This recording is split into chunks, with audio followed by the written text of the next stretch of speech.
بینەرانی عزیزی تەلەڤیزیۆنی پەرتە و ئەم کاتەوە هەموو کاتێکتان شاد. سەعی ئارمانم و بەرنامەی ئەمڕۆتان پێشکەش دەکەم. بەرنامەی ئەمڕۆمان تایبەتە بە هەڵسوکەوتی سەلەفیەکان و قەمەکێشیەکانیان لە شارەکانی کوردستان کە ئەخیردانیان هەتا ئەم لەحزە لە شاری سنە بووە. سەبارەت بەم کارەساتەی کە سەلەفیەکانی خوڵقێنن و بۆچی وەئاکەن، بۆچی لەم سەردەمەیە دەستیان داوەتە ئەم نەوعە لە ئاژاوەجێڕی و قەمەکێشی هەدەفی سیاسییان چییە، لەگەڵ هاورێیانی کۆمیتەی کوردستان وتوێژێکمان دەبێ کە سەرنجانی بۆ ڕاکێشین. لەم وتوێژەدا هاورێ مەلەکە عیزەتی، هومایونی گودازگەر، سەعیدی یەگانە و ئیسماعیلی وەیسی بەشدارن. سەرنجتان بۆ ئەم وتوێژە ڕاکێشن.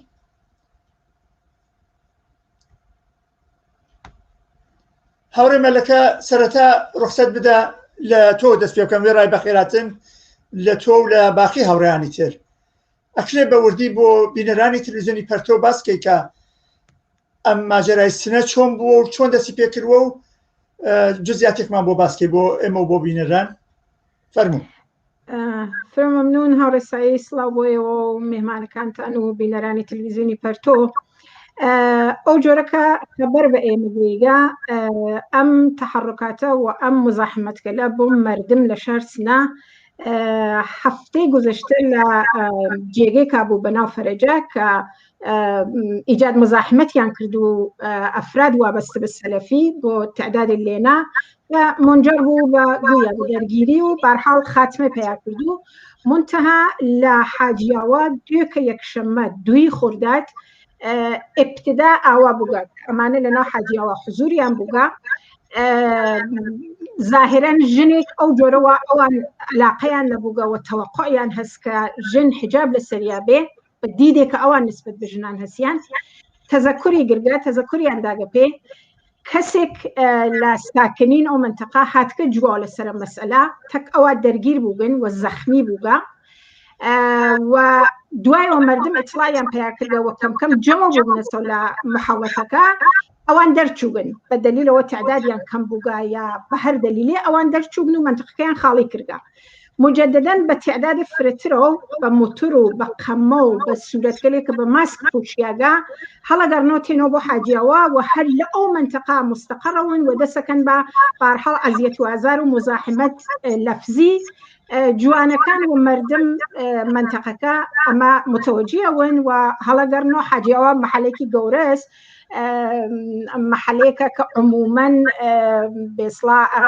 ماڵگەلێکە کە تەنگاتەنگ یەکترینن و فرە زوو خەوەرەگەیە بە باقی مناتق کە بێسڵا مردم ساکنن تیا. مردم جەمەوە جوانەکان جەمەوە دەرگیرەون تێکیانە تەزەکوریان پێیان کە جێگەکە بەجێ بێڵێن ئەمێنەوە شڕۆعەکەن بە فەحاشی کردن و دەرگیری بێسڵا فیزیکی ئیجاد دەبێ کوتەکە خۆن بەدەست جوانگەل حاجیاوە و هەمووستانێکیان ئەشکێت و لە نەهایەتە دوای ئەم مەجموعە دەرگیری و ئەم مەجموعە زورازماییە بە مزاحمەتیان پایانە دەرگێت و ئەیانوەنە بیمارستان و جوانەکانیش هەڵەگەڕنەوە بۆ ماڵەوە. ئەم اتفاقا بە تۆر واقعی زۆرگویی و مزاحمەت ئیجادکردن مانی لەمەوە بەرەو شڕۆی کردن لە مەریوان و لە مەحەلەی داسێرانە دەستی پێ کرد دوایە سەقز و ئیمڕۆ دوێکە لە سنە. مردم مجازن لە خۆیان دفاعکەن، مردم مجازن لە حریم شخصیان دفاعکەن، ژنان لەو جامعە بە ئەندازەی کافی زەرب و شەتمها بەسەریانەوە هیچ کەسێک ناتوانێت تەسمیم بگرێ بۆ ئینسانی تر نۆع پوششی انتخابکە، نۆع قسەکردنی انتخابکە، نۆع شادیکردنی انتخابکە.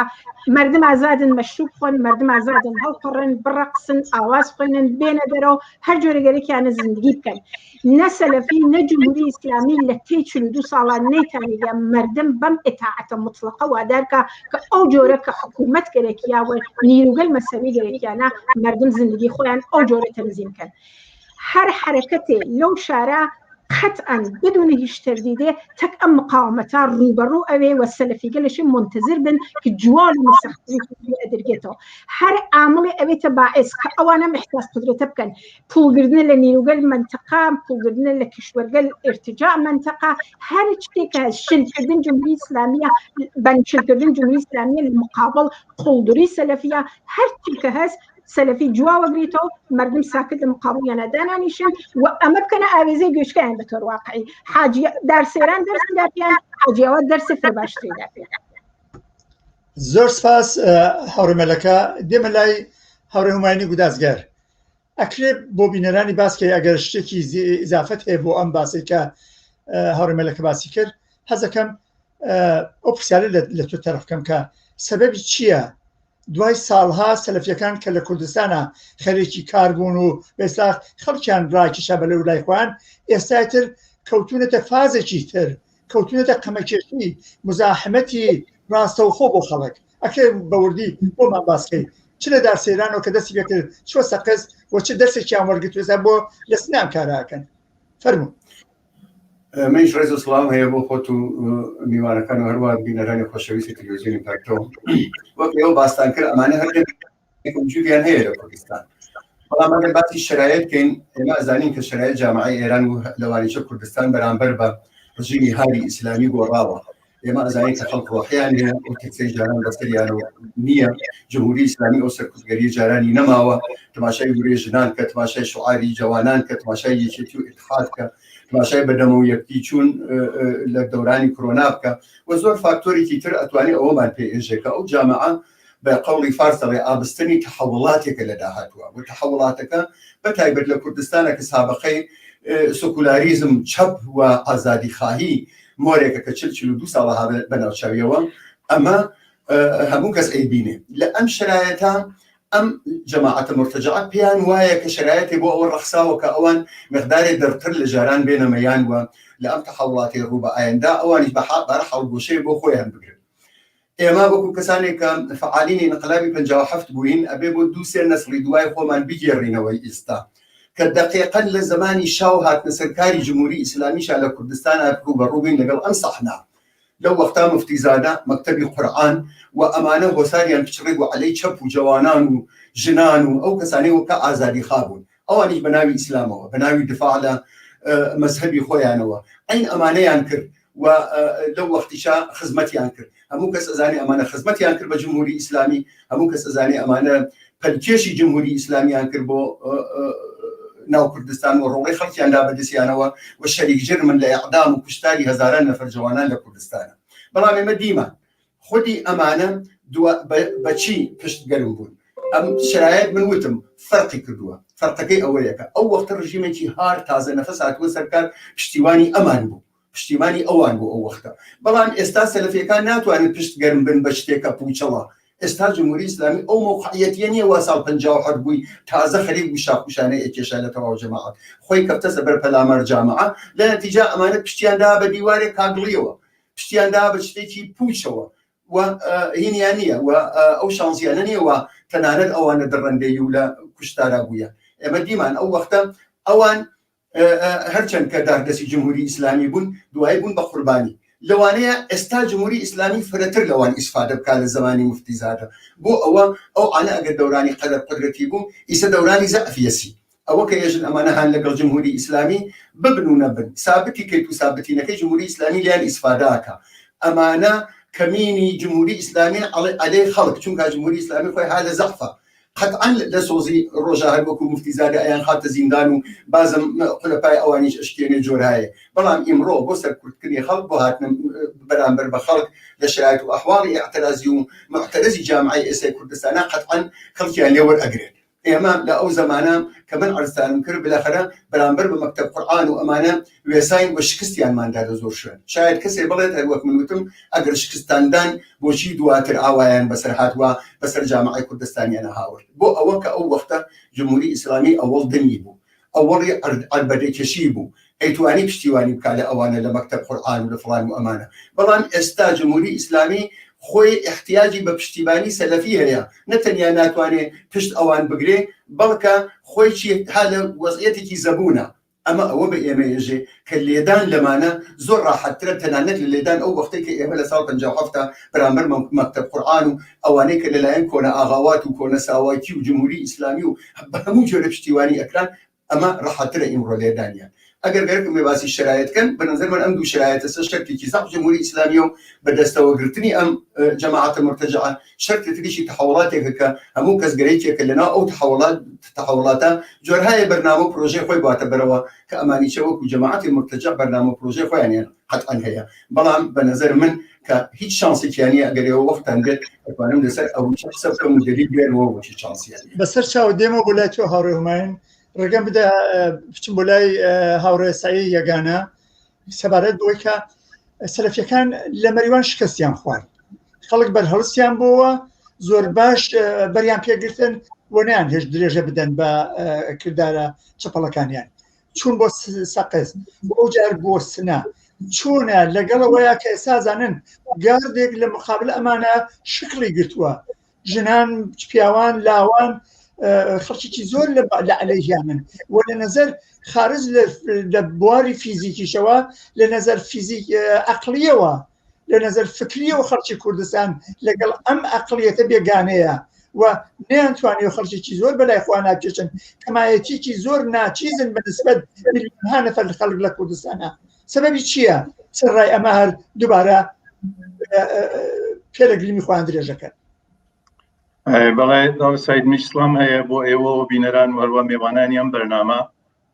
هەروەک کە ئێوەی شارتان پێ کرد لە ماوەی مام گذشتووە ئەمە سێومین جارەکە مەرەیتینە سەلەفیەکان شار بەریوان قزوو و دوێنێ کەروا ڕەفیقەکان باسییان کرد لە شارسنا بەرحاڵ حزوریان پێیان کردو و تعرضیان کردو بە قەمە و خەنجەر وەمانە مردمیان تێگە بە شوار الله بۆ بەروەمانەوە واقعیتەوەیە کە 42 ساڵە جامعەی کوردستان نە ئێرتجاع نە جمهوری ئیسلامی و هەروە ڕەفیقەکان باسیەکەن هەر لەوەڵەوە کە هاتە سەر قودرەت و تەلاشی کرد بە تەقویە جێران ئێرتجاعی و مفتیزادە و ئیسلامیەکان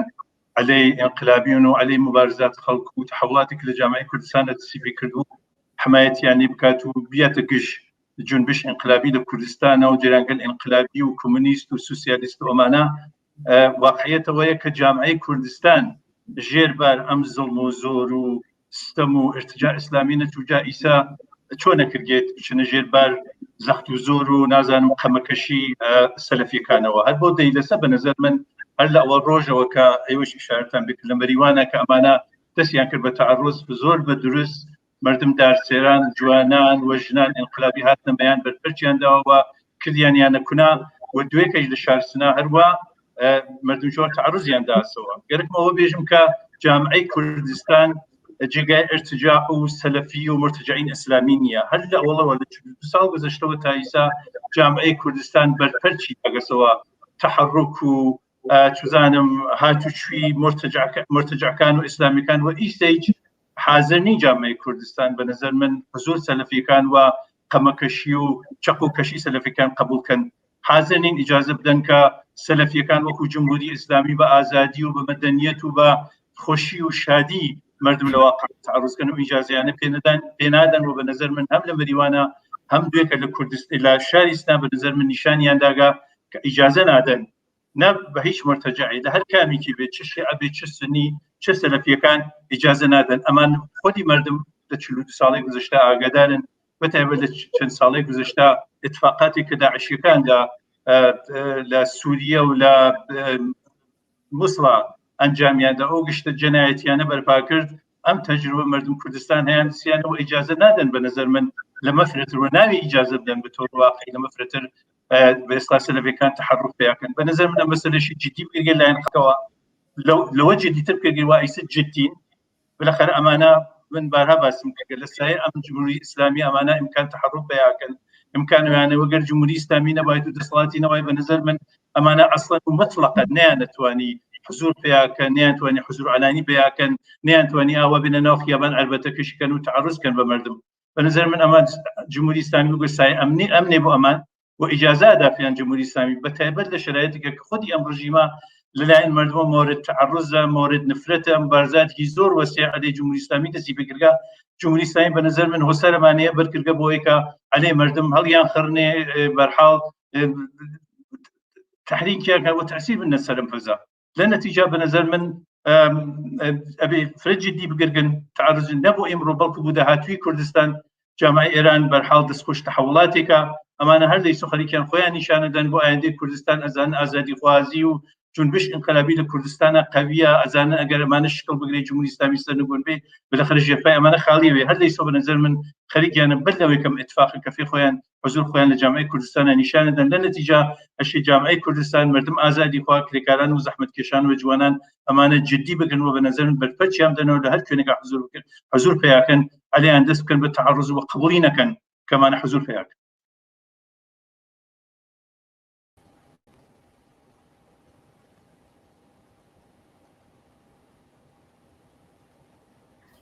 هاورێ سعی میکەکەت باز نییە. سپاس. هاورێ اسماعیلی وەیسی دەمە لای تۆ سەبەب چییە لەم هەلومەرجەیە سەلەفیەکان ئیقدامی واکەن؟ فاکتۆرەکان چ فاکتۆر هەیەک گۆڕاوە و هاندەری سەلەفیەکانە؟ ئایا زەعفی بزوتنەوەیەکە؟ ئایا ئەوان قەویترن؟ ئایا جمهوری ئیسلامی مەجالیان پێدا؟ چ فاکتۆر هەیەک لەرە ئەمەلەکات کە لە پاش ساڵهای ساڵ ئەمان ئیتر ئەمجار ڕووی واقعی خۆیان دەرخستووە وەک داعش ئەمجار هاتوونەتە مەیدان؟ فەرمووتکایە میکرۆفۆنەکە بگرێ. دەستان خۆشی بۆ مەسەل اختیار ناکارەتاندا هەروەها احترامی شمەت و بۆ باقی شتێکتان لەگەڵدەم بەرنامەوە بینە لەگەڵ تەلەڤیزیۆن بەرەسەر قسە بکە دەنگتان زۆر زەعیفە. من چەند نوکتە بێژم لەسەر ئەم قەزیاکە لە چ شرایەتەوە داخواڵێکا کە ئەم متەجەعین سەلەفیە کە دەستیان داگە بەم ئەقدامات قەمەکێشی و ئیسلام شمشێرگەران و تێخکێشانن بە سوورەت مردمادا شارگەل کوردستان ئایا قەوی بووبن؟ بە نەزەر من قەوی نین.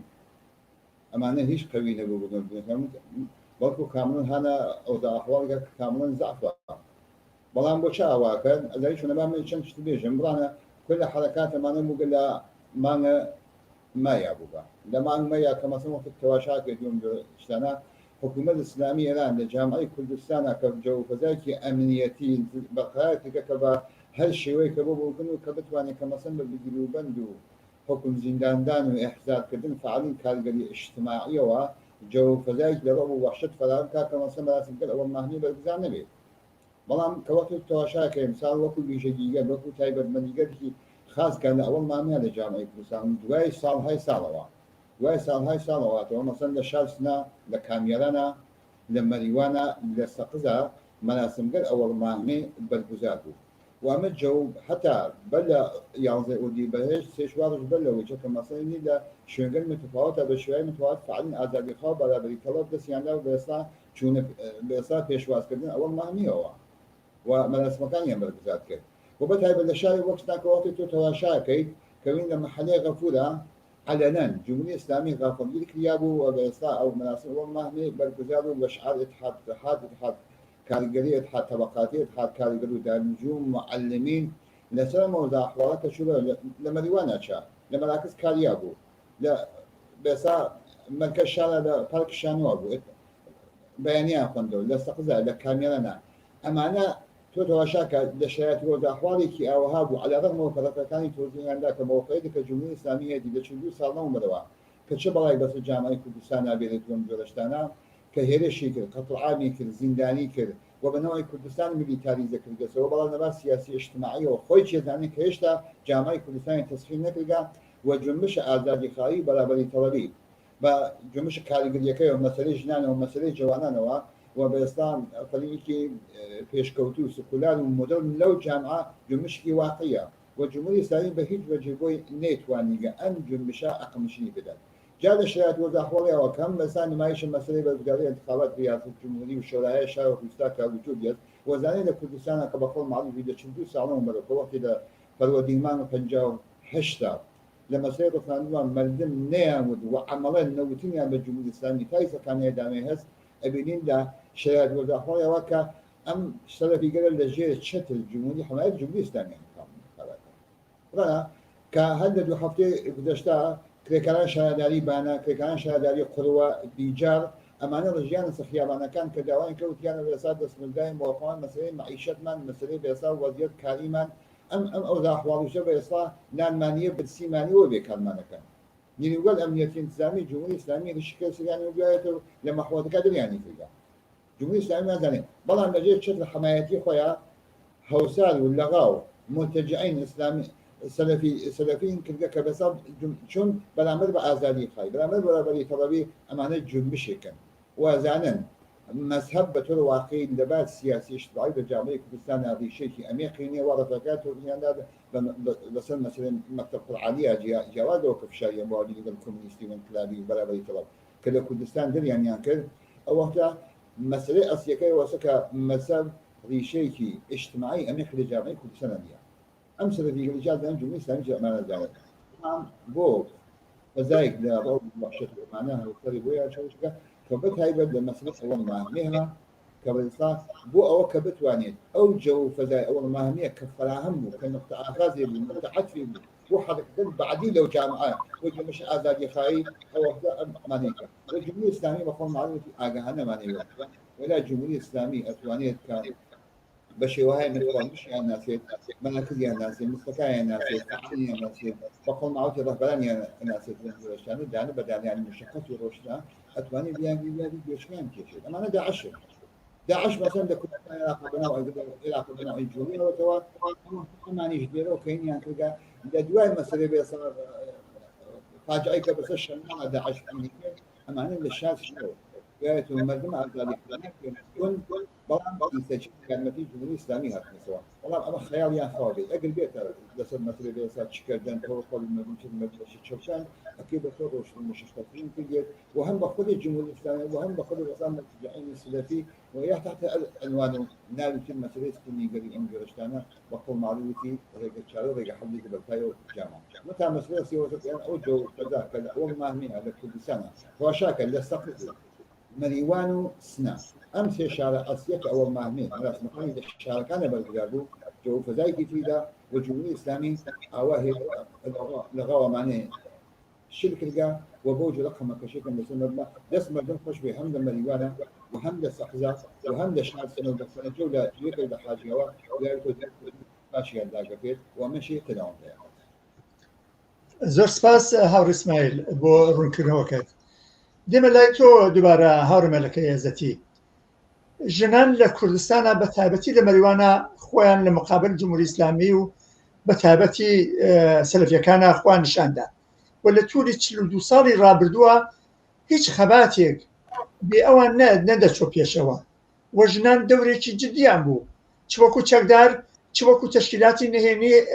ئەحزاب و بەتایبەت جەرەیانی چەپ لە کوردستانە. ئێستا بەرامبەر بە سەلەفیەکان ئەبێت چی بکەن؟ پێت وایە ژنان نەتوانن چ دەور و نەخشێکیان ببێت کە سەلەفیەکان مرتەجعینترین بەشی جامعەن کە ڕووی حملەیان لەوانە؟ فرمو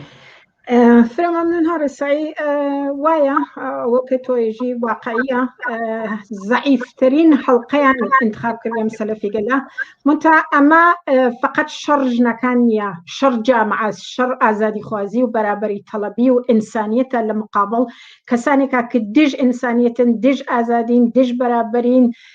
ئاپارتای جنسیان لەو جامعە حاکم کردگا و ئەمە لە نەزەر منەوە هەر ئائیسا ئەمانە ئێعلام جەنگێکیانداگە بە جامعە کە لە ئایندا ئێمە ئەمەکەین ئەمانە کاندیداگە لە حازر بە یێراقی منفەجرکردن خۆیانن لەناو جەمگەل مردمە لە تەک ئەمانە شەڕکردن بەو معنە نییە کە لە حاجیاوە مستەقڕن ئۆکەی ئێمە تەواوین دەریانەکەین لە حاجیاوە جێکە لە فەرجا بوون پێرەکە لە حاجیاوا بوون مانی لەمەوە بەر لە مەریوانە بوون ممکنە سۆزیشۆ بڕۆنە جێگەی تر دەرنەتیجە ئەمە شەڕێکە کە سەف ئازادی خوازی و بەرابەری لە جامعەیەکە کە 42 ساڵ لەمەوبەر 41 ساڵ لەمەوبەر 24 ڕۆژ مقاومەتی کرد لە مقابڵ هارترین لەشکر حکوومەتگەر منتەقا جمهوری ئیسلامی بێ ئەمە شەڕ شارێکە کە لە زیاتر لە 6 مانگ زیاتر حدودەن زیاتر لە 6 مانگ خۆی شارەکەی شۆرایی ئیدارە کرد ئەمە شەڕە تەک شارێکە کە بنکەگەل مەحەلاتی لە مەحەلەکانیان حفاظەتی کرد نگەهبانی ئەدا لە وەختێکا کە ئازوقە کەم بوو تەئمینیە کرد بۆیان و توا ئومورات شار بەدەست خود مردم بەرگوزارە بووە بەدەست خۆ مردم ئەچەرخیا و ژنان لە ئەمنیەتا بوون، جوانان لە ئەمنیەتا بوون، بنیامەکان لە ئەمنیەتا بوون، شەهروەندان جامعە لە ئەمنیەتا بوون. على رغم کە حمڵەی ئەمانە حد ئەقل مەسەڵەن لە حاجیاوا لە حمڵە بە پوشش ژنانەوە دەستی پێکردا و لە تعرض بە پوشش ژنانەوە دەستی پێکردا، وەلێ ئەمە کل ماجرا نییە، ئەمە فقط قسمەتێک لە ئەکسێکە کە ئێمە ئەیبینین. ئەم شەڕە شەڕ مردمێکە کە گەرەکیان نییە تەسلیمە وەزعیەتە بن، کە گەرەکیان نییە تەسلیم ارتجاع بن، کە گەرەکیان نییە تەسلیم عەقەبماندترین ئەفکار جامعە بن کە گەرەکیە ئەمە دابسەپنێ بەسەر جامعە. هاوڕێ هوماین ئیشارەی کرد مەکتەب قورئان شتێک لەمانە کەمتر نەبوون. ئەو وەختیشە ئەوان ئەوێسان لەبەر مزگەوت جامعە بنیامگەل چەپ و کۆمونیستیان ئەگەر بە تەنها گیری بە هاوردایە ئەیانژەن بە حەوزەکەی مزگەوت جامعە ئەیانوت غوسڵە تەعمیدتان ئەین بۆ ئەوە بن بە بنیام و کۆمونیست نەون. ئەم شەڕە ئێمە تەک ئەوانە کردمان، نەسڵ من تەک ئەوانە کردی، نەسڵ ئێمە تەک ئەو مەکتەب قورئانە کردی، خستیان یە ماڵەوە دەمی پێیان بەست نەهێشت لە جامعە حزور پیا بکەن، نەهێشت قەوانینیان لە جامعە ئیبراز قودرەت بکە، نەهێشت ئەساسەن ئەوە وا بیریانە کردەوە ئیتفاق بکەفێ تا بەلەخەرە لەشکرکەشیەکی کردیا جمهوری ئیسلامی هات قەتڵ عامی کرد ئیعدامگەل فرودگەیس سوورەتدا و ئەمانە هاتنەوە و مەکتەب قورئان چوو پشت ئەمانە ئەلارام خەشمێکی جمهوری ئیسلامی لە ئەوانیشی. بەرها گەرێکم بێژم ئەم جامعە مردمی جوانی ژنی پیاگی مردم ئازادی خوازی بۆ دفاع لە خۆی بۆ دفاع لە حریم زندگی خۆی مەجبورە بڕێتە ئەم موقعیەتەوە کە دفاعکە لە خۆی، دفاعکە لە خۆی بە ئەدەبکردن سەلەفی، بە هەوسارکردن سەلەفی، بە هەر کەسێک کە تەعەڕوزەکە بە هەر دەرەجە لە زندگی بنیامەکان. جمهوری ئیسلامی موقعیەتێکی بۆ هەڵکەفکە کە لە سەلەفیەکان ئیستفادەکە بیان لێرە بیان داتە گژ مردمە، چون موقعیەت خۆی موقعیەتێکی متزلزلە. جمهوری ئیسلامی بە سۆزی خۆی ئیعتمادی نییە و ئەمانی کردەسی داردەست هەناردەگەیانە سەبەیان. فقط مردمەشی ئەمە بزانن کە ئەمانە هەرە جۆرەکە قبلیش وتن کاندیداگە لە ئامادە و حەزر بەیەرەکە بۆ منفجرکردن خۆیان لەناو جامعە. ئایا جامعە قبوڵەکان؟ ئایا مردم سنە ئەمە قبوڵەکان؟ مردم مەحەلات تر ئەمە قبوڵەکان؟ حازرن ئەمە بپەزێرن؟ ئەگەر کە جواوەکە قەتعەن نەس دەرێکیشی لەمەیانە بن، ئەشی لەم قبوڵیانە بێسن، ئەشی جواریان بناو ئەدەبیان کەن و دەریان. زۆر سپاس هاوڕێمەلەکە. دێمەوە لای تۆ هاوڕێمانی گوزارگەر سەبارەت بەوەی کە سەلەفیەکان بۆچی لەم مەقتەعەیە دووبارە مەحاسبە غەڵەتیان کردووە و باتەوە جبۆی کە لە کوردستانە 2 ساڵ لەوە پێش جوانێکی قورس و کامیان وەرگرت لەلایەن کۆمۆنیستەکانەوە لەلایەن خەڵکی ئازادی خوازەوە. ئێمە وتمان نە بە جمهوری ئیسلامی ئێستا چۆن ئەرێ ئەدەین بە سەلەفیەکان. ئەمە جوابێکی قاتع بوو لەو سەردەمەیە. بۆچی ئەمانە دووبارە سەریان هەڵداوەتەوە بە چ پشتوانەیەکی مادی و معنەوی ئەیانەوێ 42 ساڵ دووبارە بگەڕێنەوە هەرو جوابێکە ئەحمەدی موسەزادە وەریگرت ئەمانە ئەیانەوێت دووبارە ڕیشان دابتەوە واقعان چی سەبەبێکەیە؟ فەرموو مایکەکە بۆ تۆ. من ئەمەوێ حقیقەتەن لە گۆشەیەترەوە باسی کەم و جوابێم سوالێەوە بمەوە. ئەویش ئەوەیە کە دوای 1000 قسەکردن و دوای 1000 دانە لەم لایوانە دانان و مەکتەب نووسین و شاگەریکردن هەموو کەسێک ئاخری قسە تێتە سەر ئەوە کە چی کردن بەرامبەر بەمانە چی کردن. خۆ بنەزەری هەیە ئەوەی ئەبانە بێگومان ئەو پرسیارە مەترەحە کرد وتم با ئەمە بۆکەین ئەو جارە چینە سەرەوەش. بەڵێ من گەرەکم بوو ئەوە باس ئەوە بکەم کەم هەر کەسێ وا گەرێکی ئەتوانێت لەسەر ئەمە تحقیقکە، ئەتوانێت لەسەر ئەمە بڕۆت تاریخ بخوێنێتەوە، ئەتوانێت بڕۆت تاریخی چواردەهەی گوزەشتەی کوردستان بخوێنێتەوە، ئەم جرایانە مەسەبیانە بخوێنێتەوە، پڕیە لە تەحسیلکردن لە دانشگاهی کوردستان، پڕیە لە کەسگەرێکە تاریخ نووس و تاریخزانن لە ئێمە زۆر واردترن، ئەتوانن بڕۆن هەموو کەسی شتێکی تواشاکە لەمە دنیا مەجازەوە هەموو ئیمکاناتە تا هەموو کەس ئەزانێت ئیشیان ئەگاتەوە بە ئەقوال مسلم، ئەگاتەوە بە جبهەی نەسر لە سووریا، ئەگاتەوە بە داعش لە سووریا، ئەگاتەوە بە تاڵەبان لە ئەفغانستانە، ئەگاتەوە بە ئەو گروهەکانەوە مسلمەکان و جوندە و ئیسلامەکان و ئەمانە هەموو لازمە. ئەفشاکردنیان بۆ کەسانێک کە لەوانەیە هێشتا لە دەمبێت متوەبوون پێیانەوە هێشتا جۆر هەیە لەگەڵیان بنیا بەرامبەریان ساکرد بیسە ئەگەر لەگەڵیان نەبن ئەمە حتمما لازمە بەڵام جوابی خەتەری ئەمانە نهاتەوە بەخۆ هاوڕێیان کە باسییان کرد ئەمە خەتەرێکی جددیە سوعالی ئەوەیەکە ئایا ئەم خەتەرە جددیە بە ڕسمیەت ئەناسرێت یا ناناسرێت ئەگەر جامعە هەمەوە ئەوە قبوڵەکە ئەگەر ئەمە قبوڵ نەکاتە ئەمە شەبەحێکە بەسەر جامعەی کوردستان ئەوسوێتەوە قسەکان تر بێفایدەیە لە نەتیجە ئەگەر وایە ئەبێ بەرامبەریان بێسیتەوە ئەبێ بەرامبەریان بێسیتەوە ئەویش بەرامبەر بێسانەوەکەیان کارێکی عەمەڵیە ئێوە باسی داسێران تا هەفتەیەکە باسی داسێرانەکەن بۆچی داسێران ئەوە یەکگرتوانە بە پیا و ژنەوە بە هەموو ئامرازێکەوە بە پاچ و قوڵم و نازانم حتا تەنانەت فەن تاپڕ و فڵان و ئەمانەوە هاتنەمایان و چوو بۆ ئەوەکە لە سینەی ئەو محەلەی مەریواناکە داسێران بێت یەک تارێخی مبارزاتی منسجم وجودی هەیە کە تا ئێمڕۆژ وەک تەڵا هەر خەریکە گران ئەبێت نسل بە نسل خەریکە فێر جوانان ئەکا کە ئەگەر هاتنە سەرتان یەکگرتوانە و متحد بڕۆن بە گژیانە ئەمە قسەی ساڵی 56 و 57 ئێرانە قسەی ساڵی 55 ئێرانە کە لە ئەو مەحەلا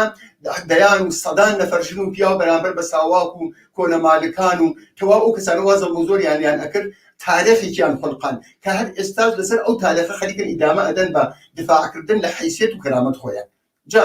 ئەمە قسە لەسەر ئەوەسە ئەگەر کەسێک گەرێکیە بەرامبەر بە ئەمانە بێسی ئەشێ بێژێ وەک چۆن ئەڵێن مەریوان ڕێگەی نیشاندا داسێران ڕێگەی نیشاندا ڕێگەی نیشاندا ئەو اتحادیە گەرەکە ئەو یەکپارچەی یەگەرەکە ئەو جەسارەت و بێتەوەبوونیە گەرەکە کە بەرابریان بێنەمەیان بە نەزەر من لە ئەم شرایەتە لە هەموو تەبلیغ و تەرویج و تحقیقێکە بناو بنەمای سەلەفیچەیە ئەمە مهمترە و ئەمە جواب دەرەوەست و ئەمە ڕێگای حەلە من باسم کرد زەمان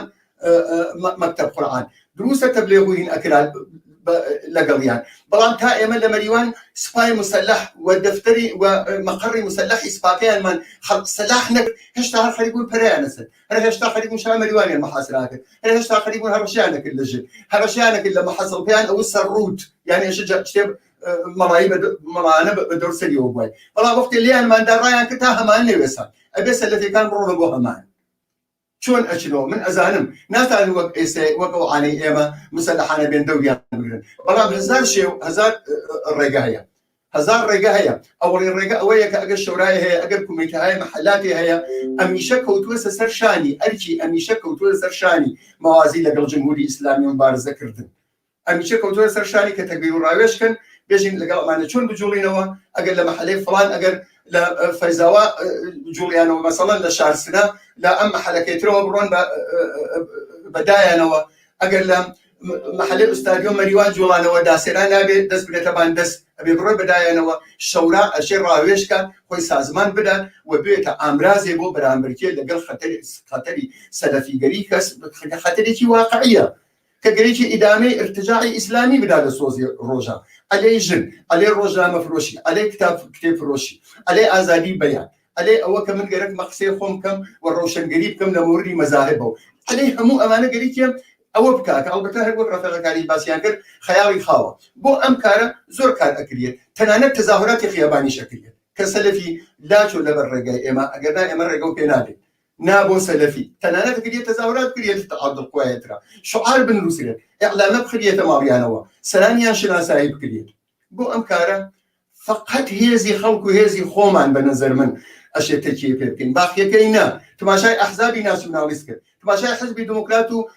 بەرەی ئەحزابی کوردستانی بکرد حیزب دموکراتەکان فزیان لێو نەهاتە ئەو دوانە دوو حەزبی تر هەن بە ناوی زەحمەتکێشان کە لە کۆمەڵجیا بوونەوە دوو ئیتلاعیە بێ ڕۆڵەقیان چەند ماوەی لەم بەردا لە گشتی تراژیکتر ئەوەیە کە خودی کۆمەڵە کە خۆی بە کۆمونیست و چەپ و لایەنگری ئازادی و سکولاریزم وەرچی وا خۆی ناوێرێ ئەنازێ لام تاکام یەک کەلیمە قسەی نەکردووە لە نەتیجە ئێمە و جوانان و خەڵکی کوردستان بە نەزەر من فقط شێ تەکیان بە خۆیان بێت قسە نەکردنی ئەحزابی ناسیۆنالیست زۆر لە ئێمە ڕۆشنە تماشای ئەو دیوی کوردستان حکوومەتی ئەقلیم کرد بەشێک لەم سەلەفیانە لەوێ لە قودرەتا شەریکن یا ئەگەر شەریک نەون لە مەجلسا دانیشتوون و ئۆپۆزیسیۆنی مەجازن ئەوان بۆ ئەوە دەنگناکەن ئەمڕۆ بەرامبەر بە سەلەفیەکان ئەزانن لە سۆزی ڕۆژە ئەمانە ئەتوانن بەشێ لە خەڵکی دواکەوتی جامعەیان لەگەڵا بێت لە فڵان انتخاباتێکە ڕێیان بۆ بێرێ ئەمانە ئەوانە وەک شەریکی داهاتوی خۆیان ئەزانن خلاصە من گەرەکەم و ئەوە بێژم کە ئێمە بێ بە خۆمان و بە هێزی خۆمان بەئیسڵا پشتگەرم بین لەوانەیە من نازانم مەجار قسەکردنترم ئەبێ یانە بەڵام یەک نوکتەیەتریشم هەیە یەک دوو نوکتەیەتریشم هەیە ئەگەر ڕوخسەتم بێ باسی بکەم ئەویش ئەوەیە هەموو کەس ئەزانێت کە ئێمە ئەوانەمان لە داسێران شکست داوە لە شوێنەکانی تریش ئەڵ بە شکستیان خواردبەوە خەڵ ڕژراون و ئەوان ڕایان کردووە بەڵام ئەشێ ئەوە بزانین کە یەکێک لە ئەولویەتەکانی ئێمە وەکو کۆمیتەی کوردستانی حیزب حیکمەتیست عیبارەتە لە جددیگرتنی مەسەلەی سەلەفی لە کوردستانە چۆن ئەزانین تەلەنگەرێکەوە مانعێکی لە ڕێم مبارزە و مبارزەی بەرەو پێشی خەڵکە عەلەی جمهوری ئیسلامی و بۆ بەدەساوردنی دنیایەکی باشتر ئەوە یەک دووەمە داواکەین لە تەواوی جوانە ئێمە ئەگەر باسم کرد ئەولویەتمانەوە حاکم بە هەموو هێزێک کۆمەک کرد تەماتمان لەگەڵ کرد تەماسمان لەگەڵ هەر وەک باسم کرد لە شەوراکانە باسی لێ بکەن و بەرامبەر بە ئەم سەلەفیانە هەرچی لە دەستیان تێ درێغی نەکەن نێڵن لە پای ئاوێرا بڕۆن ڕۆژانێکی معەن تەمرینی شمشێر لێدان بکەن دار و دەسەیان و ئەسکۆرتەکانی لەناو شارە بەردباران بکەن ئەمانە چتگەرێکە دروستە لەوانەیە کەسێ بەن بڵێ لە دوورەوە دانیشی بۆت ڕەحەتە بەڵام لە ناسیە شارێکی سوور و شارێکی مبارز و ڕەزمەندار کە 42 ساڵە بەرامبەر بە یەکێک لە دڕندەترین ڕژیمەکانی تاریخ وێساوە ئەم ئەرکە تەوەقعێکی زۆر گەورە نییە نەبۆ سنە نەبۆ بانە نەبۆ سەقز نەبۆ مەریوان نەبۆ جوانڕۆ نەبۆ هیچ شوێنێکی تر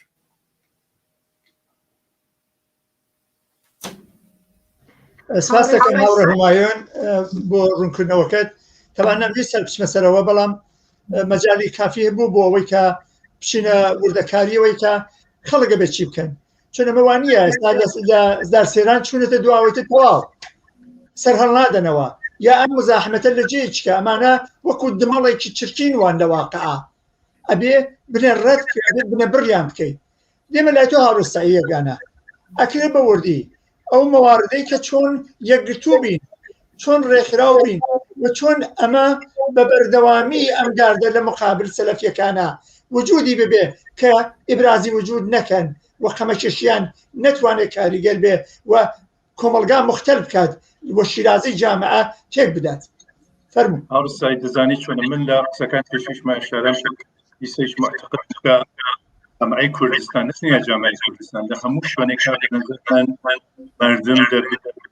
تەحەڕک و هاتوچووی سەلەفی جددی بکەن ئێمە کار نییە بەسەر ڕیشە ئەمانوی کوێنەوە هاتوون لە سێ چوار ساڵی گذشتا ئێمە تەجروبەمان کردووە یا خەڵک بە چاویان دیوان لە شوێنێکە ئەمانە حزوریان کردو بە تایبەت قودرەتیان بۆ گەر سەر مردمیان بەڕیگا ولا هیچی گذشتیان نەکرد لە نەتیجە حزور سەلەفی بەنظرم حتى لەم حەدی چاکە حزوریان پێ کرد یەک مانگی گذشتا لە شار مەریوان سەقز سنا و حتما لە داهاتوە دوبار اتحادەکان جدینێ ئەژێ بەنظر من جدی بگیرێت ئەشی جدی بگیرێت هەر بۆ دەی لەسەر ئێمە لە یەک مانگی گذشتا هەروەک ڕفیقانیش باسییان کرد ئەمە سێومین میزەگەردا کە لایەن کۆمیتەی کوردستان حیزب حیکمەتیستەوە لە مورد تحرکی سەلەفیەکان لە مورد قەمەکەشیانە لە مورد چەقوکەشیانە لە مورد ئەزیێت و ئازاریان بۆ ژیان و زندگی خەڵک خەریکن باسیەکەین و ئیسەیش من داواکەم لە مردم ئەمە مەسئلەی جامعە است مەسئلەی یەک و دوو نەفەر نییە مەسئلەی مردمە مەسئلەی ژیان مردمە مەسئلەی ئایندەی مردمە جامعەی کە حاضر نیە حزور جمهوری ئیسلامی قبول کات دەبێت بە تەریخە ئەولا ناوی ئیجازە بدەن لە هیچ شوێنێکە سەلەفیەکان سەربەرزۆکەنەوە بۆ دەرجە ئەمانە قودرەتەگرن بە نظر من زندگی مردمە کەفێتە خەتەر ئاسایش مردمە کەفێتە خەتەر مەدەنیەتە کەفێتە خەتەر ئینسانیەتە کەفێتە خەتەر ئەمانە ڕەحم بە هیچ کەس ناکەن بەغێر از خوا و پەیغەمبەر و قورئان هیچ بەڕەسپێت ناناسن هەر کەسی مخالفەت کاتە کەمانە سەرگی بڕن لێ ئەدەن ئەی کوژن تەجروبەی سێ چوار ساڵی ئەخیر سابتی کردگا تەجروبەی ئەفغانستان سابتی کردگا ئەگەر فرە بە دوور نەچین خودی ئەم تەجاربە ئەو شتەکە مردم بە چاو خۆیان دیوە ئەو بەڵاگە لە بەسەر ژنانە هاوردیان لە حمڵەیان بە چەنگالە پشت ئەمانە نیشاندات بە نەزەر من ئەگەر ئیمڕۆ ئیجازەیان نییە قودرەتیان نییە ئەوا جەنایەت بکەن بەیانی ڕۆژەکە ئیجازەیان پێ بدەین ڕشت بکەن قدرت بگرن بە نەزەر من جەنایەتکردن لە کوردستانی چای کرد لە نەتیجە وتم ئەمە مەسئلەی تەنیا یەک نەفر و دوو نەفەر نییە مەسئلەی حیزب من نییە مەسئلەی جامعە است مەسئلەی مەدەنیەت جامعە است مەسئلەی ئایندەی جامعە است مەسئلەی ژیان و چزانم زندگی و ئاسایش و مەدەنیەت و خۆشی و شادی ئەو جامعەسە مردم خۆشی مناڵەکانمانە ئایندەی مناڵەکانمانە لە نەتیجە بە نەزەر من بەو دەرەجە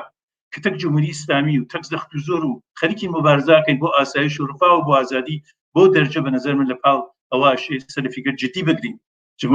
ئیمکانیان پێ کرد دەسای جمهوری نەتەنیا لە کوردستان عێراق تەماشا بکەن بە زۆر جەشنەگرن و لە چکانە سەر لە هەڵەبجا سەر ژنانە و افتخاریی پێکەن ارتجاع ڕشتی کردگە مەسەب ڕشتی کرد ئەم فەرەنگە بە شدت خەریکە ڕشتەکە لەندیان چاوجیگە بە ئێمە و جامعەی کوردستان و جامعەی ئێران هەڵگەڕێتەوە بنزم نابێ ئیجازە بدەین دوو کارەشی بکەین بەرزەمێکی لە کارەکان ئێمە بەسەرەی ئاگاداریە لە ناو جامعە بالاخره ئەمانە ڕیشەیە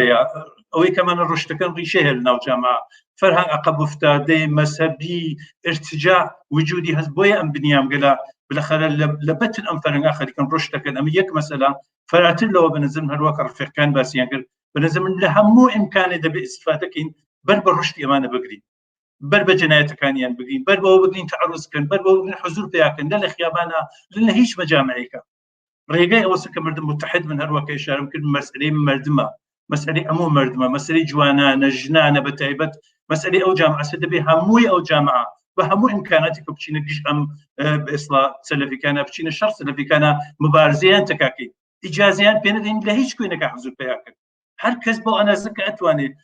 شوێنێکا کە زندگیە لە مەحافل خۆیان لە مەحافل جوانانە بەنەزەر مەشی بە دەوریەکەەوە جەمە بنەوە جوان لە هەموو مەحەلێکە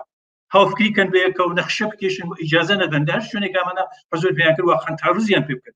چارەیەک جز ئەمە نییە جزەوەی کە جامعە ئەموو مردم جوانان کرێکارە بچینە گشەم تەحەڕوکات سەلەفیەکانە هەروەکە دایستە نیشانیانگە جامعەی کوردستان لە ئەوەڵ ڕۆژە ڕفێقەکە نیشانیان پێکرد تا ئێمە حاضر نەبن ژێربار ارتجاع و جەمەعەی ئیسلامی بچن ژێربار ارتجاع و ئیسلام بچن ژێربار چزانە مەکتەب قورئان بچن لەمەوە دوایش بەنظر من نابێم ئیجازە بدەین بە سەلەفیگەر کە حوزور پیاکەن لە جامعەی کوردستانە و بە هەموو تەوان و ئیمکانات و تەشکیلاتێکمانەوە شان بە نیشان یەکسین بەنظر من جلۆ تەحەڕوکەمانە بگرین لە مەحەلەکانە لە هەر شوێنێک کە ئیمکانمان هەیە ژنان جوانان کرێکاران بە تەبلیغاتکەن بەنظر من مۆزەفن لە شارسنا بەنظر من لە دوێکەوە کە ئەم تەحەڕوکاتە جێی لە شارسنا بۆ وجوداتکە تەبلیغکەن بچنە ناو مردم جوانان ئینقلابیون بنیامگەر ئاگا بەنظر من ئەم مەسئلە جدیەت ئەم مەسئلە و تهدیداتێک ئەمانە سیان بۆ جامعەی ئینسان بۆ ئایندەی کوردستان بەنظرم لەناو مردمە خەڵکن و بەرد مردم بەسیجکەن عەلەی ئەم شرایطێکە خەریکن سەلەفیەکەت بە وجودی هەوڵ بێ وجود جمهوری من ئەمانە ئیمکان چینە حوزوری و تەحەڕوکاتیان لە جامعەی کوردستان نەبوو. زۆر سپاس هاوڕێ سەعیدەگانە. هاوڕێ ئیسماعیل دێمە لای تۆ ئەمێ بزانم بۆچی ئەحزابی موجود لە کوردستانە بەرامبەر بەم مۆزوعە بێدەنگن ئەوەی کە هاوڕێ هومانی گودادگەر ئیشارە پێ کرد چ مەنفعەتێکی سیاسی تەبەقاتی و مادی ڕێگا ئەدا بەمانەکە ئەو سکوتە مطلقەت بکەن کە ئەو خەتەرە جدیەش متوەجی جامعەی کوردستانە ئەو جار پرسیارێک کە لە تۆم هەیە ئەگەر بە کورتی وەڵامیمە بدەیتەوە ئەبێ چی بکەن خەڵکی کوردستان لە ڕوانگەی تۆوە چ مکانیزمێ بەکاربێنن بۆ بەربەرەکانێ بۆ ئەوەی مبارزەیەکی شێرگیر و هەمرلایەنە دژ بە سەلەفیەکان ڕێک بخەن فەرموو. یەک شت مشخص بێژەم بۆچە ئەحزاب بە جواناسمیاڵیزم کورد نسبەت بە حەرەکەتە لە کوردستانە بێدەنگە تکای تۆزە بەرەسەر قسە بکە چۆن دەنگە زەعیفە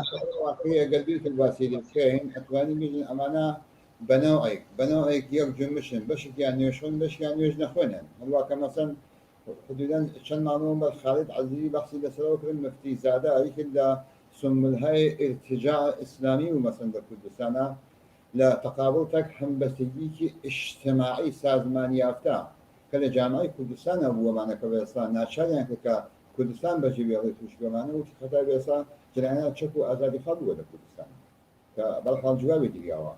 ئەمانە کایاکەن بەسەرەوە مەسەلە بۆچە بۆکە جنبش ناسیۆنالیزم کورد بە تۆرە واقعی دەتەک ئەمانە بەناوی هەمسوویهایەکیان هەست ئەوڵەن یەک ئەزانن کە جنبش ئازادی خەڵک لە کوردستان ریشێکی واقعاً عميق اجتماعي كومونيزم بقوم هذه بشكل مادي وملموسه احزاب سياسيه اجتماعيه قويه مثلا قضيه ومن بارتجاع باصلاح قوميه مذهبي نادر وشون يكون مثلا يعني كاخوان اخوان تياتاو دون غنبازين فاهم كانوا معنا بوشا بو كمثلا طرفين يعني همسون بل ازادي بيان ازادي عقيده ازادي فعاليه احزاب السياسي ازادي باصلاح حق احزاب حق التشكل او وقت دوای تو او جای دین لا دولت جهاي دين الأنطولي جهاي بسام مثلا أمر خصوصي بيت أمانة همسون مثلا ما بيش يعني مخالف نقبل مثلا وهو كمسون برابر بحركات أمانة هم كسكوتا كان كبناء أي بناء كمسون فيها واي كتحولات كفي إشارات وكهذا بحثا كحكومة الإسلامية بيصح هذا السلاولي جوا أجر تحولات كبيرة برو قد أنت تبرو أندرسانا بل وممكن تحولات بشريك انقلابي كمثلا بالنتيجة عملي واقعي من بعض كثير من الجامعات شيء برو قبلكم أمانة بيصح نيرو بقارش يعني أنا مثلا تواشا كان هذا يسمى مثلا حزب الديمقراطي الكردستاني لا تشاق أسيقية مثلا توابنا ولي بقرأ عن السبيكات أمانة وبيا كيجوا الشاخين يشون شاخين يدخلون كين هذا الآن بيصير زمان شو مكتوب القرآن من الكردستان بون من نبي من زمان كمثلا السكونين الشاب سنة كوقت كمثلا الإسلامي كان أو شرائع ما بدم شاب سنة تحمل كير كوقت كباسي حزب الديمقراطي كشو إطلاعية رسمية لكروتي أو وقتها إما بشتانا وجين بناو أي كمثلا خلقي كلمة مقصرة أصلي أما لما بقول من تبع من مثلا أصلي كشبكين كجامعة بيصير أبسم تحولاتها كإشارة فكرية لسلام قد يكون مثلا شبكا همبثيه اجتماعي سازمانياته هدفمندا بدون توهم بالعمل بارتجاع بإصلاح قومي مذهبي وبيوجه ارتجاع السلفية السنية كيكنا السنية لجامعة كردستان خلق جمش آزادي خاي برابري طلبي جوانان إنسان هاي بيشون إنسان هاي آزادي خا إذا جن يا بياك أما يعني أشياء اللي روشن بيت بدون توهم بالنسبة للقضية أما نقل بويا ممكن بيت أو بلاك بصير مردم الشنغال يعني هنا أو بلاك بصير بيصير مناطق متفاوتة لسوريا العراق هاولديان أو كمثلا مجلسي كان يشكل كابولا أتقين أو كمثلا بوكل حرام نيجيريا كمثلا كسياسة نفركنيش كمان بتاعك شيء قطع عام كده أمان أوان للجمهورية الإسلامية من كسيفتنا والجمهورية الإسلامية تبع الأزاني ما كمان بعزالي خابر بيترك 50 بيكوا كنغاب يعني شنقيقة طبعا شكرا مسألة أسيوس هذه جواز مسألة إفشاء قال فلان انفصال أشياء جامعة بدون إبهام بدون توهم هل ليسوا خوي آمادكات أقل جامعي كردستان جمش آزادي خابر بيتربي جنان جوانان كريكالان هل ليسوا تلاش نكن كخويان ريخن خويان سازمان كن أو وقتا بجيهم نوا أولا يروشن بصوزي ديرا صوزي كتفن يعني يابا بنا جاني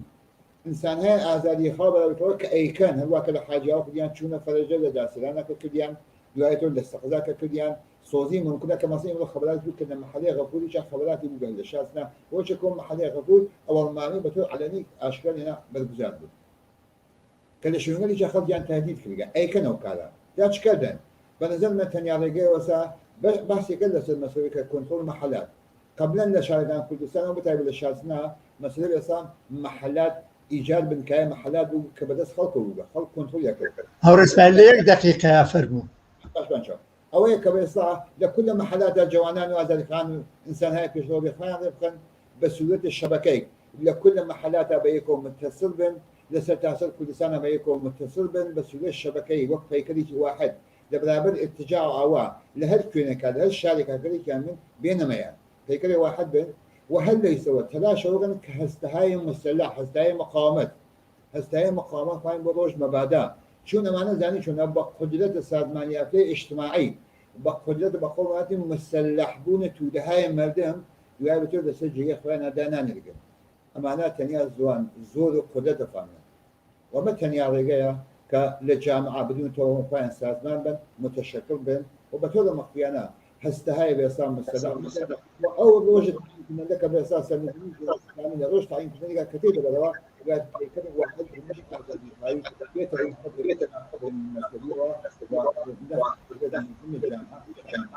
مثلا يا رجال وأنا قاعد يشد جامعة زۆر سپاس دەکەم هاورێ ئیسماعیل هاوڕێیان ئێمە دەدەخە وەختمان ماوە هەر نەفەرەی 2 دقیقە مەجالتان ئێمێکە ئەوەی کە نەوتراوە بیڕێن لە ڕوانگەی خۆتانەوە ویا چکردن ئەگەر بە نەزەرتان نەگات بە کورتی بۆ بینەرانی بڵێن و ئێستا نۆبادەم بە هاوڕێ مەلەکە عیزەتی فەرموو. فرە مەمنون هەڕێسایی لە 2 دقیقە گەگەرێکم ببێژم من قەبلەن گوتم کە ئەمە شەڕ شارێکە شەڕ جامعەیەکە شەڕ جامعەی کوردستانە لە واقع لە مقابل عەقەبماندگی و ارتجاع و تعرض بە زندگی مردم منتها ئەمانە لە نەهایەتە زەعیفترین هەڵقەی ئەم شەڕە متوجه ژنانەوێ متوجه وەزعیەتێکەوێ کە جمهوری ئیسلامی ئۆڕەدی سەپانیگە بەسەر ژنان لە کوردستانە و ئەم مەسئلە ئەگەر ئیسە جددی نەگیرگێ سۆزی وەک ئەفغانستان کە ژنیان برد لە ئستادیۆم وەرزشیە سەنگساریان کرد کوشتیان بەقەڵ ئیسماعیل وەیسی وتی بۆکو حرام 300 دانە ژنی ڕفان و نابودیانی کرد و تەقانەوەی مەدرسە لە ئەفغانستان مەدرسەی کنیشکان لە ئەفغانستان كل ئەم مەشەقاتە ئەوڵین ئاواری خراو ئەوێ بەسەر ژنانە متحد بووین ژنان لە جامعەی کوردستانە ئەسڵەن مەسئلەیەکی تازە نییە ئەسڵەن مەسئلەیەکی جەدید نییە ئەمە سابقەی هەست تاریخی هەست مراجعە بکردێ لە مسلح بووین ژنانەوە تاریخی هەست تا شۆراگەل شار تا بنکەگات شار و تا ژنانێکە 8 مارسەکانیان ئازادانە لە شار سنا بەرگوزار کرد ئەم ئیتحادە ئەم هەمبەستگیە ئەم سەد مقاومەت بەستنا چ لە ناو ژنانە چ لە ناو جوانانە چ لە ناو ئەقشار مختلف اجتماعیە کە مخالف ئەم سیستمنا ئەشی سوورەت بگرێ منتها شرکت ژنان لە نەزەر منەوە ئیلزامیە حضوریان ئیلزامیە دفاع لە زندگی و حریم شخصیان لە طریق خۆیانەوە ئیلزامیە لە طریق جامعەوە ئیلزامیە مەمنون بۆ وەختە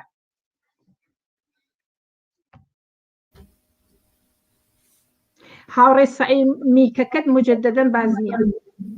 و لەبەرەوەی کە ئەکۆی نەبێت من ماکەکە ئەگرم ببوورم هاوڕێ هومانی گودازگەر ئێستا میکرۆفۆن لە اختیاری ئێوەیە فەرموون ئەوەی کە نەوتراوە پێت وایە ئەبێ لەم فرسەتەیە بڵێ میک لە اختیارتایە من سەبارەت بەوەکیشکردن لە قسەکان ئەوە دووما باسم کرد ئومێدوارم کە ئەوانە هەرگیزی تە سەرۆکەلیان پێیان نەبێت کە بەعی دەشتیوە بەڵام ئومێدوارم ئەگەر سەرۆکەلیان پیا بوو ئێمە لایڤ لەسەر ئەوە دابرین بێژین چۆن ڕاویاننا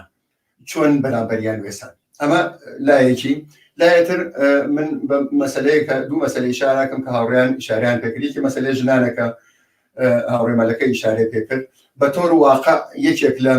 بەرزەخ و دۆزەخگەرێک وا بۆ جامعەی کوردستان و ئێرانیش وجودی بووە تحتی حاکمیەتی ئەم ارتجاعی ئیسلامی ژنان قوربانی دەرەجە ئەوڵ بوون هەموو کەس ئەزانێت و ئەمەی کە ئێمە باسی ئەەکەین کە ئەم مەسەلە مشکڵی مردمی جامعەس منزورم ئەوەیە کە ئەوە کە من باسی ئەحزابم کرد وتم ئەمانە ناکردن و ئەوانە ئەمە یەک بە یەک بە مردمی جامعە منتەقل نابێتەوە لە ناو جامعە هەموو کەسێ زەرمەندە بەرامبەر بە ڕمبازێنی سەلەفی ئەوەی کە هەواداری فڵان حەزبە یا فڵان جەرەیانە یا فڵان ئەمە مستەسنا نییە کە نیشکی ئەویش ئیجازەی نیە لە ناو خیابانە بنێش بجاوێت و نازانم ڕووسەرەکە بچێتە دواوە لە نەتیجە مەسەلەی جامعەس خەتەرێکی گەورەتر وەک سەعی یەگانەی ئیشارە پێکرد بە دروست مەسەلەیەکی عمومیترە و ئەشێ گشت جامعە هەست بە ئەم خەتەرە بکات و بەرامبەری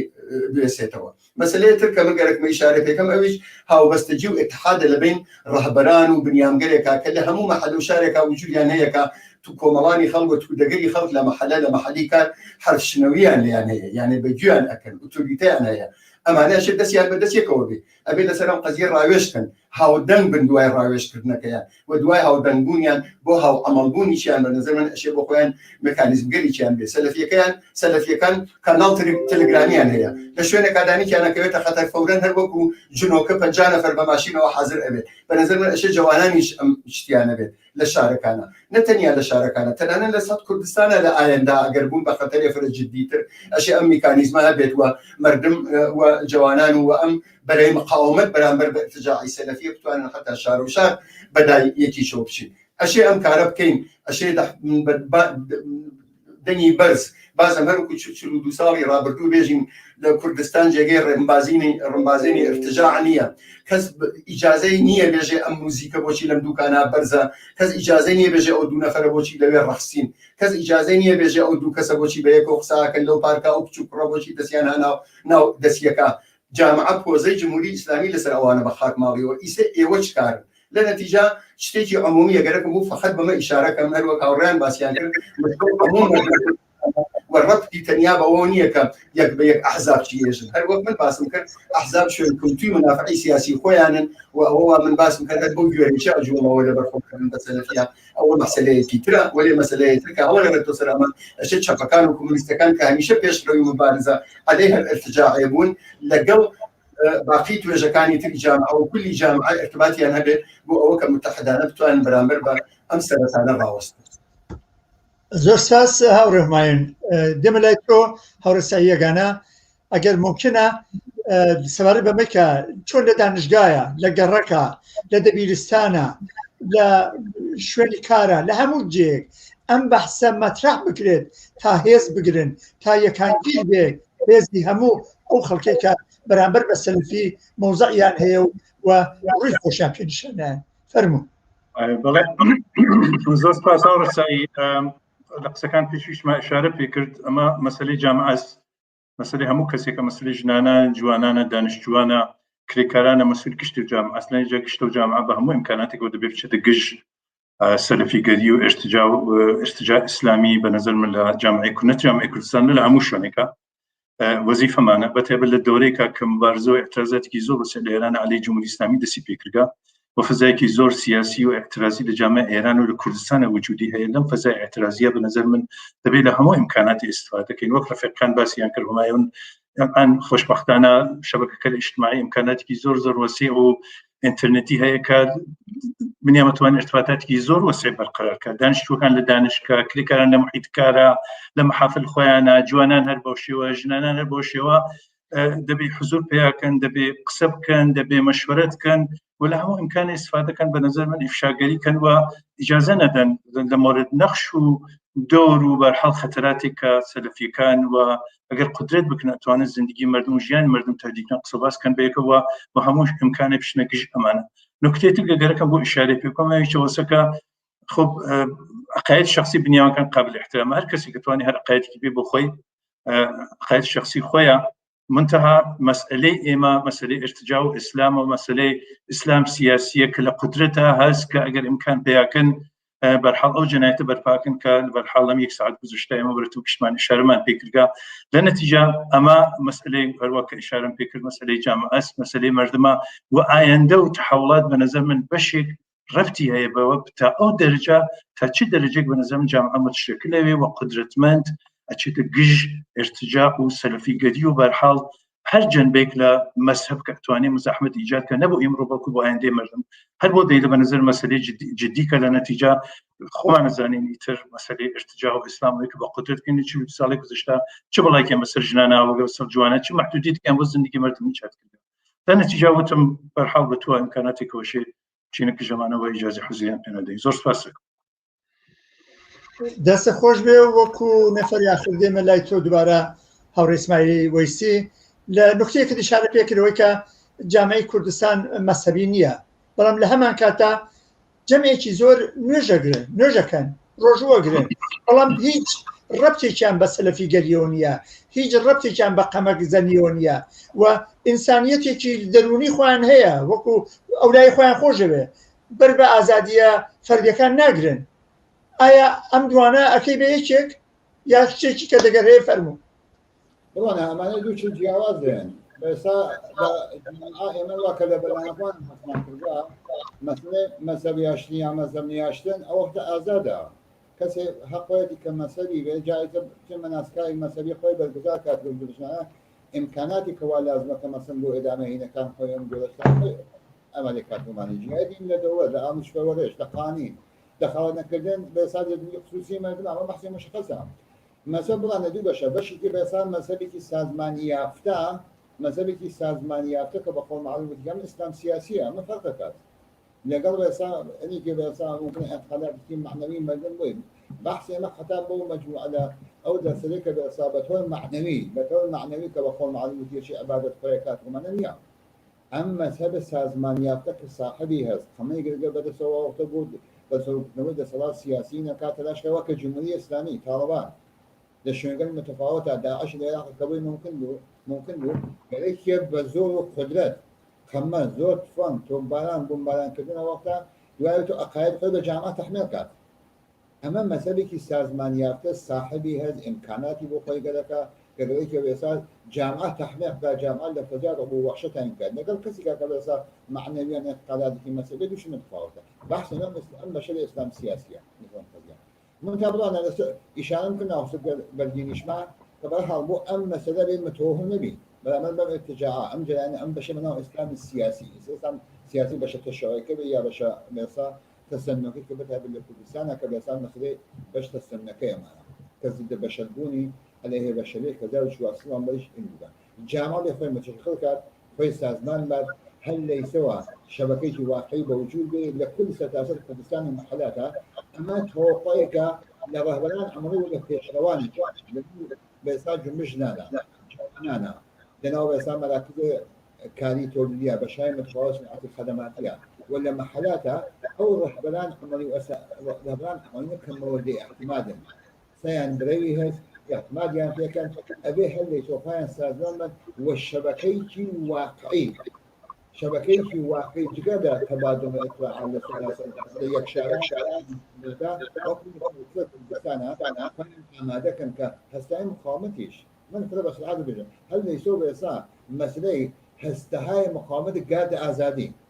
كحافظة أمنية الجامعات لدوار رجاء شون أقل قيدة معنا الجامعة ويسا هذا تقريبا تحولاتها وسنقومي انقلابي جمهوري ثاني هذا دستور الجامعة وأمجرانات المرتجعية قومي مذهبية تحت العنوانين كصورين موي دماغ آزادي خاهين لجامعة كردستان أبي جمش آزادي خاهي بلا بدي طلب جنان جوانان إنسانات يشرب سكولات مجرد كذلك يعني جهاد دين لدور كذلك يعني المسألة الزندگی دخل نکرد زندگی آزادی انسانی خوان يعني بيت أبي هل ليسوا خوان آماده كان بدون توهم فوتم صوزي ديرا غافل نايم ممنون ببور هاو اسماعیل کاتەکەمان تەواو بوو دەقەیەکیش لامان داوە من سپاسی هەمووتانەکەم کە بەشداربوون لەم بەرنامەیە و مەباحسێکی زۆر ئەرزەندەتان کرد داواکەم لە بیرەناری تەلەڤیزیۆنی پەرتە و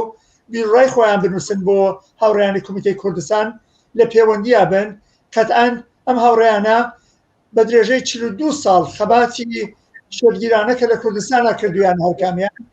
ئەتوانن ئەزموونەکانی خۆیان لە اختیاریەوە قەراردەن بۆ ڕێخستنتان بۆ دەستخستە ناودەستی یەکتر لە